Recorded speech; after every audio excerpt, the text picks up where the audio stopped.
Hey guys, welcome back to Discover SPRINGFORD. I'm standing in front of Petaccio's driving school located on Lewis Road in Royersford. Today I'm going to be talking to owner Bill Petaccio, who's a lifelong Springford area resident and teacher who decided to forgo the classroom to get behind the wheel and start his own driving school. I'm Geoff Desiato, a local realtor, aspiring actor, and transplant to the Springford area. And I'm on a mission to find the best that Springford has to offer. I'll be interviewing local business owners, civil servants, and other prominent members of the community to find out what makes Springford a great place to live, work, eat, and explore.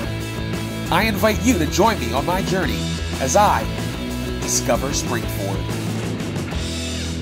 So why don't we go back to the beginning and tell me a little bit about your upbringing, where you grew up, and where you've gone on this journey to now having your own driving school. Okay.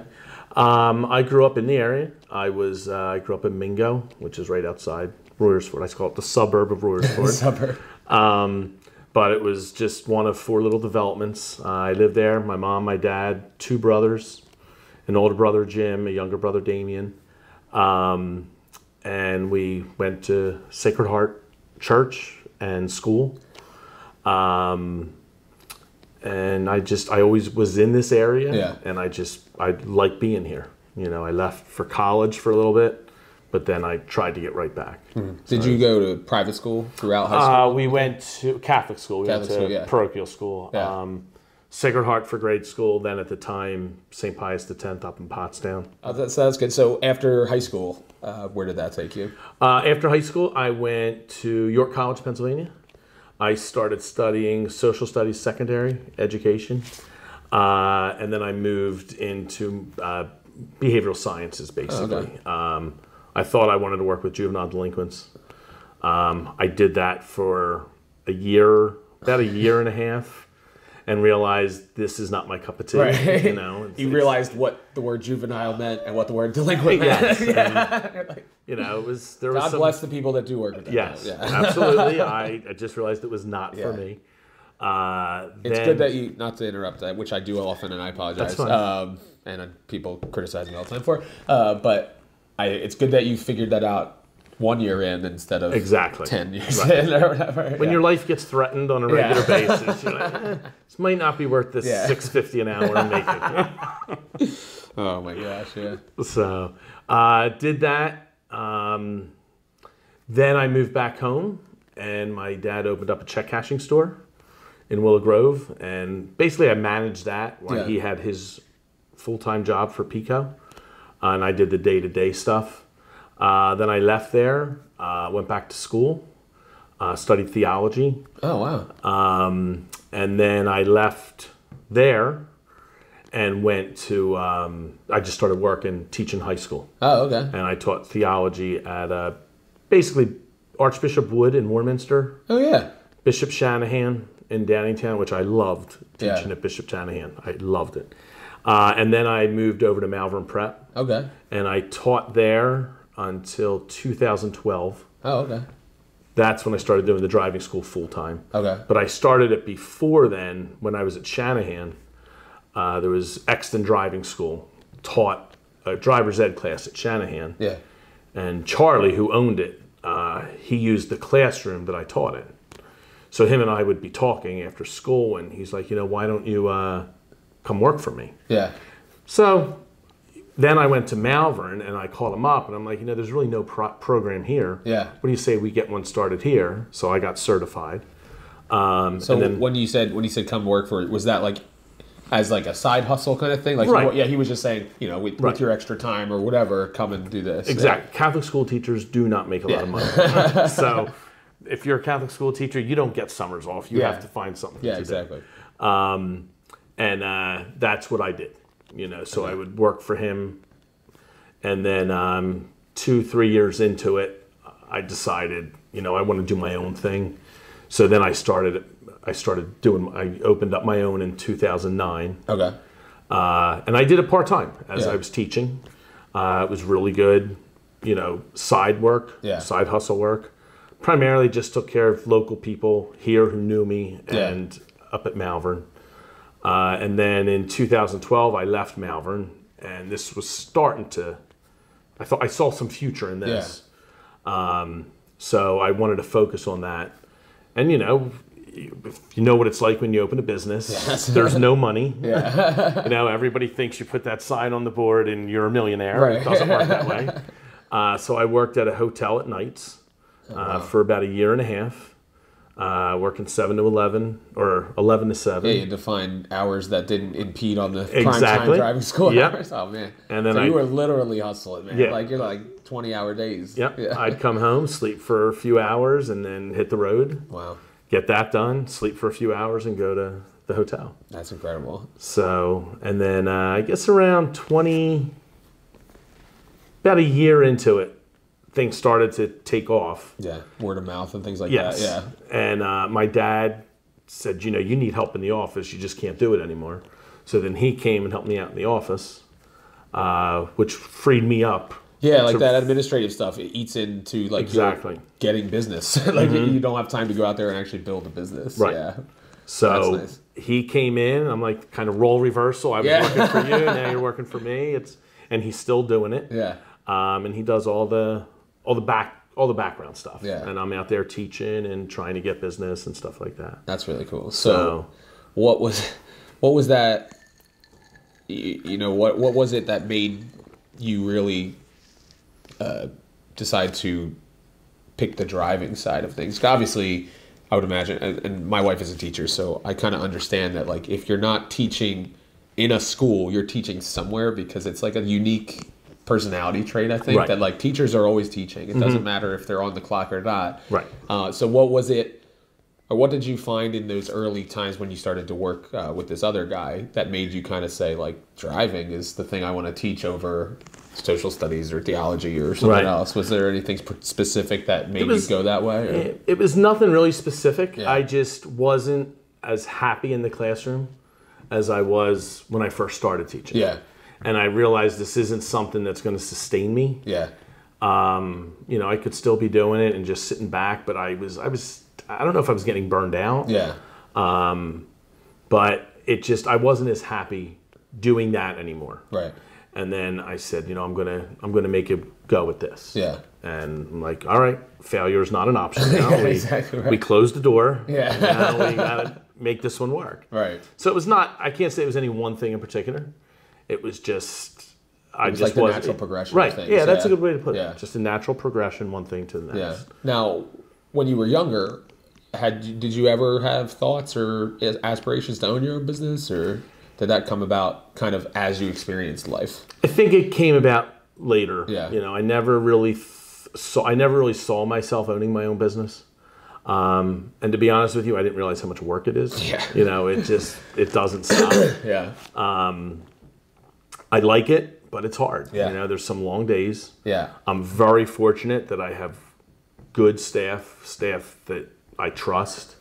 I have a couple part-time drivers and myself, and then the office staff is my dad, and then there's Jen that's in the office, and she's personal friend. Okay. So, there's trust there, so I don't really have to worry about that so much. How many total employees do you have now? Right now, I have in the office, it's my dad and Jen and me, and then driving is me full-time. I have another Mike. He's a teacher at Springford who works part-time. There's Paul, who is technically on leave right now because he got hurt at his full-time job. Okay. So he's kind of not working right now. Hopefully he'll be back soon. I just hired a little bit ago my first female driver, Annie, but she's out. She just had a baby. Oh, okay. So actually, congratulations. Had the baby 2 days ago. Oh, wow. And I sent her a text saying, "See you Monday." I won't say what she wrote back. Yeah, I'm sure. It's a family show. But so hopefully December, so she'll be back. Yeah, and then we'll do it. So. Yeah, so it's a small little company. Yeah, and that's how I want to keep it. Yeah, and I think it's cool too because I feel like. The fact that you were so far, Malvern, Exton area, when you started up here, it was something that was not, readily available or in direct competition. to what you had been doing, but it was in your own home, your own backyard. Right. And I love that. Yeah. So you know these streets better than anybody to be teaching people to drive. Yeah, right. And you know, like the cop sits over there. So no, I'm just kidding. I do, and I tell them, like, see this? You don't want to speed here. There's police there all the time. All the time. Yep. So, never speed here. Yeah. I love the stop signs at Royersford too. It says full stops free. Yep. Rolling stops. 180 or whatever it is. Yeah. I've seen friends post that on Facebook and be like, look at this is funny, and I'm like, yeah, that's my hometown. Like you must have been in Royersford for the day or whatever, because like it's so funny. And wipers on, lights on obviously is a huge thing. So yeah, they have that on the sign. Yeah. Like when welcome to Royersford, wipers on, lights on. That's our new town slogan, I think. And that's the thing when I'm with the lesson, so I'm involved in what I'm doing, and then it starts raining. And I'm like, everybody sees the driving school car. Yeah, right. It's like you have to make sure you're on game. Yeah. And I so many times I forget the windshield wipers when the headlights when the windshield wipers come on. I'm like, oh, get your windshield wipers on, or your headlights on. Yeah. Yeah, that would be really embarrassing. Yeah. Mr. Petaccio. Oh, because you get the phone call. Yeah. You get the phone call. Yeah, the driver's on the car. Right? Yep. Yeah, it's a blessing and a curse. It's like you're living under a microscope on the roadways. Absolutely. It's like, how's my driving? I always wanted to, like, those signs are so dangerous, on the back of trucks and things like that. You're just like, you don't want to know. Or maybe you do, I guess. So that's cool. So what were some of those how did you go about building the business in those early days? Just friends, family, their teens, kind of just pounding the pavement. Yeah. I can remember the one day when I really decided I was going to do, I got chocolate bars from Sweet Ashley's. Nice. That said thank you, and I went around to all the, basically all the insurance companies. Oh, really? That's a good idea. Just gave them a flyer, a chocolate bar, and business cards. Yeah. Do you want to collect premiums and not have to pay anything out? Yes. Yeah. So, I did that. Started advertising. I started real small in the church bulletin. Yeah. And then slowly growing out to some other things here and there. You're still a member of Sacred Heart Parish? Yes. Yeah. And I advertised there. Right in Royersford? Yes. So it was really just working. Yeah. Out there making it happen. A lot of word of mouth. Yeah. A lot of friends helping out in the beginning. That's great. Telling people about it. But then once really it started to take off when I got the ability to test Springford, Upper Perk, and Pottsgrove students. Oh, wow. Because I got involved in this program through the Western Center at the Votech. I don't think you're allowed to use that word anymore. Oh, okay. The Western Montgomery Career and Technology Center. Okay. In Limerick. And I got in there by a fluke from a friend. Yeah. And next thing you knew, I was able to get in. I went to IUP, got these credits that I had to get. And then I got into this end of course skills testing program. So people that do 6 hours of driving lessons with me and do a theory course, I can test them. And then they don't have to go to DMV stuff. Oh, really? That. Right. Oh, that's awesome. So it saves them the hassle of... So they can actually take their driver's test with you and then get their license without having to do the DMV. Mm-hmm. Yeah. That's really good to know. It is. It is. I mean, like, you're not gonna, the DMV has like such a stigma to it. People are like, never mind, I'm just going to take the bus for the rest of my life. That really helped. Yeah. Because when we would tell people, hey, you do these 6, especially if they're on the fence, because it's not cheap. Yeah. And if they're on the fence, you say that to them, and a lot of times that seals the deal. Yeah.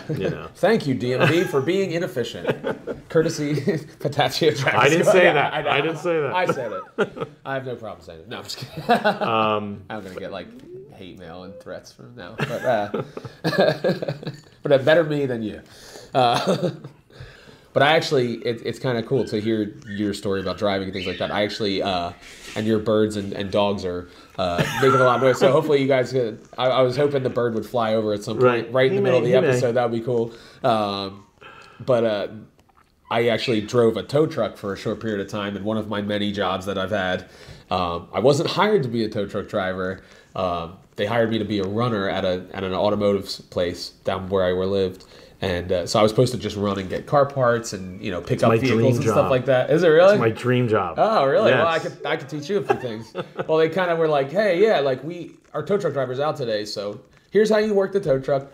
And now there's 10 vehicles that you need to go pick up. And I'm like, laying in the puddles and trying to figure it out, not destroy people's cars and stuff. Like, really, I'm not going to mention the name of the place because I wasn't driving CDL required tow trucks. I was driving like the winch, wheel lifts and that kind of thing. But yeah, man, and I'm on the road all the time with real estate and stuff. So like, people think they're like, oh, you drive so much. But I actually like time in the car. Do you find yourself getting tired of being in the car, or do you actually enjoy it? I enjoy what I do. Yeah. I like being out and about. I could never work in a cubicle. Yeah. It would not work. I'd go crazy in a cubicle. But you haven't really, have you? Or you were in the classroom and in the check cashing place. And the check cashing store was kind of a cubicle. Bulletproof glass all around you, steel. But yeah, I've never had a corporate job, I guess. And that's been my experience interviewing a lot of folks. If they did work in that setting, they did not enjoy working in that setting, and that's why they're now doing what they're doing. Yeah, it is a distinctive personality trait or gene that, and a lot of my friends and family don't have the same gene that I have. Where I used to chafe when I worked in the cubicle, and I thought there was something wrong with me because I'm like, everybody else is content to just have a job, work their 9 to 5, and I'm like depressed and this and that, and I must just be lazy. I just don't want to work. And it was because I just didn't understand that there were other avenues, whether it being a business owner, an independent contractor, whatever it is, until I got into real estate and realized that you can start your own thing. And then I was like, oh my gosh, there's a whole world out here of people who are just like me. Right. I'm not a weirdo. And like you said before, and this has been the story of this season, kind of more so than last season, is that people say, oh, it must be nice to work for yourself and not have a boss. And it's like, no, it's actually a lot harder. It is. Because you're harder on yourself than a boss can be on you.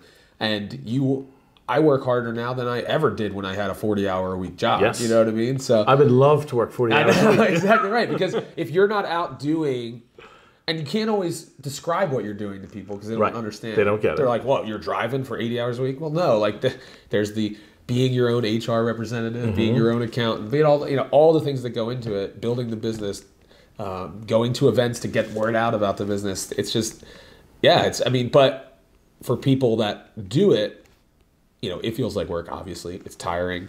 But if you had to, that work is, at least in my experience, not as cumbersome as sitting 40 hours a week in a cubicle. Right. You can work 80 hours teaching driver's ed and all that kind of stuff. But it probably translates to 40-hour a week in a cubicle setting. So. And you're always meeting new people too. Yeah. That's the other thing that's cool. Yeah. Sometimes you get somebody in the car and they're just really interesting to talk to. Yeah. And you learn a lot. Yeah. You find out what's really going on in the school in the local community. Yeah. But and that's nice too, where you wouldn't have that in that confined corporate world. Yeah, for sure. Now, but it'd be a lot easier to have 2 days off a week. That's true. This is kind of a funny question, but have you ever gotten into a Fender Bender with one of your students? Like a past student or something like that? Just like while we were practicing, or? Well, I guess, yeah. How about both? Like, have you ever had an issue while you were the passenger teaching, and then also, have you ever run into one of your past students and been like, I taught you better than this? I am going to knock on wood right here. Yeah. There's been 3 very minor accidents, crashes when we were driving. Yeah. Every time it was the other driver's fault. They would rear end us. Right. Because they were following too closely. Yeah. One time was on 422. Oh boy. And the car, like 6 in front of us, just stopped dead on 422. Oh, yeah. And right. And then there's the last person. We cut off to the side so we didn't hit the car in front of us. And then we got hit by the car behind us. Again, it was nothing major. Yeah. And then another time we were stopped for a school bus. And somebody didn't see the school bus and just came up and hit us. But is that at a a crazy amount of paperwork and stress to you not in really. that setting? Or I worry about the kid, Right. the student. Yeah. You know, you don't want them to be ruined forever. Like, I'm never getting in a car again. And, you know, don't want them injured. Yeah, You know, that's the big thing. Yeah. So, and every time. I'll knock on wood too. Yeah. With both fists, make sure that stays the way it is. Yeah. Every time the parents were very good with it. Yeah. You get rear-ended, there's nothing you can do about exactly it. right. You know. And I have run into past students, but never Physically. made contact with their vehicle and my vehicle. Yeah. Right. But yeah, I'll run into students out. You know, I'll be at the supermarket or something. They're like, "You gave me driving lessons." I'm Yeah. like, yeah. That's Have you crashed yet? Yeah. No. You taught me this really well. Okay. Good for you. Yeah, I have a pretty good driving record. My wife, she thinks I'm a pretty safe driver, I think. Or most people. I mean, Well, the we'll fact take you that out for a ride and we'll see how you do. I know, now the pressure, like now, I would actually literally start to feel beads of sweat because it's been a while. It's been 15 years since I did the driving test. But I think driving the tow truck and having to like figure all that stuff out actually really made me be like super aware of my environment and stuff. So hopefully that kind of was another baptism by fire. Right. Because I had only been driving for maybe a year when I got that job. And then I'm like learning a tow truck and doing all this. Because if you have a car on the back, and you're going reverse, it's opposite because like the way the car is attached and stuff. So that's crazy. Oh, that's right. Yeah. Yeah. Yep. So if it's the winch or whatever, not on the flatbed, but yeah, crazy. Yeah, but I'll bet you if I took you out for the driving test, you wouldn't get out of the parking lot. Oh, really? No way. And I've had friends. I'll take your word for it. I've had I'm not gonna do friends, it. Yeah. And especially when I was trying to learn the test routes. Yeah. I'm like, here's the deal. You give me $20. If you pass the test, I'll give you $100. Wow. Nobody passed the test. That's unbelievable. Because they're not, after you're driving, you don't think about these things. Yeah. I mean, if you don't stop at the stop bar, if your car crosses the stop bar, that's a fail. Yeah. You go 1 mile above the speed limit, it's a fail. Now imagine driving at the speed limit, below the speed limit the whole time. Yeah. Having people riding up your rear for. Yep. You get very fluent at sign language. Yeah, that's right. For very sure. fluent. Yeah. We have to create some new ones, new ROFO local ones that are unique to this area. So people will be like, hey, you went to Petaccio driving school. You learned that sign language from him. No, I'm just kidding. But yeah, we can do it. I'll take you out. Okay. I'm starting to sweat already, actually, because I'm like starting to think about it. It's like when you're like, oh yeah, I cleaned my room. And then your mom's like, did you clean it? I'm going to come and inspect it. And then you're like, wait, what did I hide under the bed? Like, what is it? Like, you start to like figure it out. Oh, I didn't dust. I just threw everything in the closet. Exactly. That's what it's piled in the closet. Right. I would say my biggest pet peeve is the turn signal thing. Like, I still use my turn signal all the time. And I don't know why that ever people get out of the habit of doing that. I don't get it. And correct me if I'm wrong. You're supposed to put the turn signal on before you slow down, correct? So that you're letting people know that you're going to be braking? Exactly. It should be, depending on how fast you're traveling, 100 to 300 feet before you get to the intersection. Okay. Depending. Generally speaking, 4 or 5 seconds before the intersection. Okay. And it should be before you actually pump the brakes. Exactly. You want people to know it's a warning device. Yeah. Warning. Instead not of the brake. I'm in the process of doing this. And I'm just like, that's how I understood it to be. And I'm like, what? I'm pretty sure they taught me that. Mm-hmm. Why even? Because at that point, it's like the turn signal's useless because you're coming to a stop. So I have to slow down either way. Yep. So are there any specific things that would you say are the most common issues that you see? Because I'm sure, I mean, it's like once you know how the sausage is made, like you teach people how to drive. So I can imagine your road rage, or you could be susceptible to more road rage. It's not like you're actually going to get out and punch somebody, but like frustration with watching people drive is probably your heightened sense. So is there any pet peeve that is I'm smiling because road rage and let me teach you how to drive. I'm going to be honest with you, I had a lot more road rage before I became a driving instructor. Really? Yeah. There's things that will aggravate me now, and I don't know if it's because I was younger then and I'm just getting older now and like I just expect people to behave like this. I really don't let it get to me that much anymore.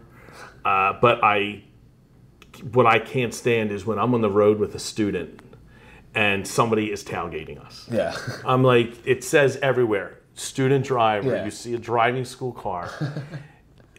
I just want to say, do you realize how dumb you're being? Yeah. You know, this person has possibly never driven a car before. You are all the way up on us. He or she hits that brake too hard. Right. You're right in us. You know. Which I remember when I was learning, like, how sensitive the brake pedal was. You don't understand it until you've done it. Like, so I'm just imagining, like, you accelerate, and then I'm like, I just put my foot on the brake, and it was like, you know, like, the car comes to a complete and stop. That's what and happens. you're like, wow. And I was like, I'm never going to learn how to drive. You know, it's so sensitive. Like, obviously, you get used to it, but that is scary. And people do. They just, or they pass you, and, you know, it's like, don't you see what's going on here? In some ways, you should probably just have the insurance information on your license plate. Like, so it's like, you're going to hit us, you might as well write this down so we don't have to get out of the car. Yeah. And everything's videoed. Oh, is it? Yeah, I have video inside and outside. Okay. So back and front? Not the back, okay. in the front and the inside the cabin. Yeah, that's smart. Yep. Yeah, that's great. Yeah, in this day and age especially, it's just like, you can never be too careful. Right. And it also protects you as well. You know, so if anybody can... If something happens, let's go roll the tape. Yeah, exactly right.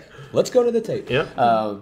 Yeah, so that's great. Tell me a little bit about, you know, what the operation kind of is from start to finish for people who may be interested in finding out more. Yeah, like so, like if you were gonna present to you know, a prospective client, you know, kind of take us through that briefly, just so people can kind of get a sense for how it works from start to finish. Okay. Usually it starts with a phone call or an internet search. They go through, and there's a lot of information on the website about what we do, the different programs, stuff like that. Then they fill that information out. They pay their deposit. Then we will call them, or sometimes they'll call us and we do all that. Yeah. And take the deposit over the phone. And then we'll start scheduling their lessons. Usually, most people do the 6-hour driving package, which is 4 90-minute lessons. Okay. This is for the teen drivers. Yeah. You know, we have older drivers, and sometimes that's different. Yeah. But for the average teen driver, and then we would set their lesson schedule. If they're brand new at this, we might do a lesson 1 week, and then a month out, do the next lesson. Give them time to work on things. Yeah. Because it's school, you have to practice. It's like a sport in that sense too. You have to practice what you learn in the classroom. Yeah. And then usually, you know, we'll do that first lesson is a basic vehicle orientation. And then we do get them out on the road, depending where they are, because everybody comes in at different level. Right. Yeah. Some people have never driven a car before. Other times, I mean, I've had students who drive race cars. Right. You know, and I'm like... Or like a tractor or something. Right. Like, yeah. And that all helps. Yeah. Too. And then, you know, if they're those race car drivers, we just have to teach them to turn the wheel right instead of left. And they have everything else down. And obey the speed limit. And obey the speed limit. And not try to go ahead of people. Yeah. But we do all that. Yeah. And we do everything from the very beginning to getting them on the highway. And then we'll do their parallel parking, because everybody has to parallel park for the test. So you spend a little time on that. And then usually the last lesson, if we're testing them, consists of us testing. Yeah. You know, we get them together, do a little prep work for the test. If they're not testing through us and they have to go to the DMV for their test, then we'll run them to the DMV, usually the Sunday before their test, run them through the routes. Practice the course there. Exactly. Oh, that's cool. Run them through the routes that they use at whatever DMV they're going to. Right. As far as I know, and we will bring people to the test. Yeah. You know, normally people pass. You're always going to have, you know, there's always going to be that 1 or 2 that don't. Yeah. But majority of the people pass the first time they take the test. Yeah. So yeah, that's what I heard. The same with like the real estate exam. Everybody's like, oh, you're gonna, you know, don't feel bad if you don't pass the first time, because you're learning 60 hours of stuff that doesn't really make any sense at all. That doesn't apply to real estate. Right. But you have to learn it for the test and the exam, and then, you know, so, you know, I know a lot of people who are, I would say, are much smarter than me that didn't pass the first time. I somehow found a way to pass. I think I'm a good test taker, but I'm more so than just being smart. Some people are really smart and they're just not good test. They psych themselves out. So I imagine that's probably the same with driving. It's like they would have passed if they had just relaxed and done what they knew. A lot of it is the brain fart. Yeah, right. You know, they're so nervous. Yeah. And I know that they're nervous. Sometimes I'm like, look, just take a breath. Right. Do it. I had a girl one time in the car taking her test, and she was a nervous wreck. I said, what do you need to relax? Yeah. She's like, legally. Can I sing? I said, you can sing the whole time.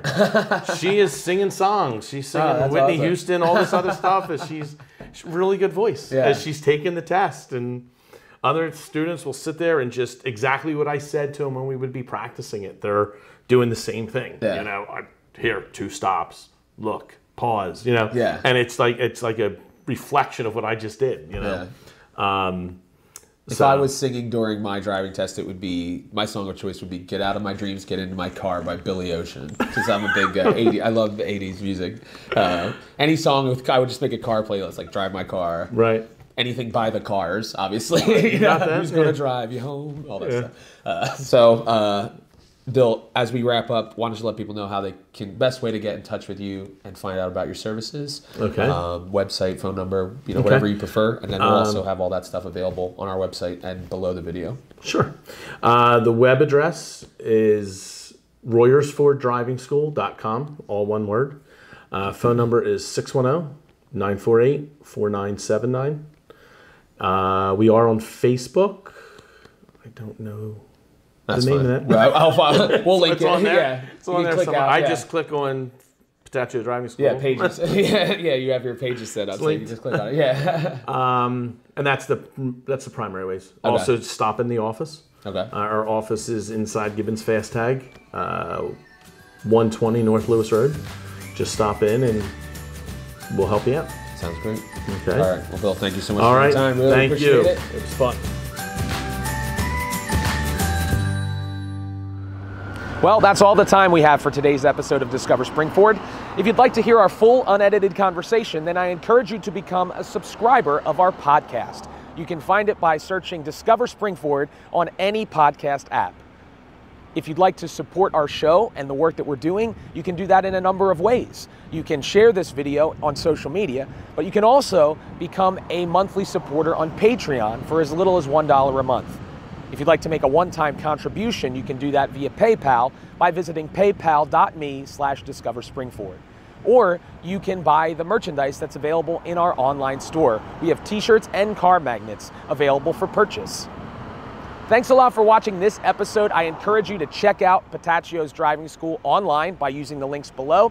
And until next week, get out there and discover what makes the Springford area a great place to live, work, drive, and explore.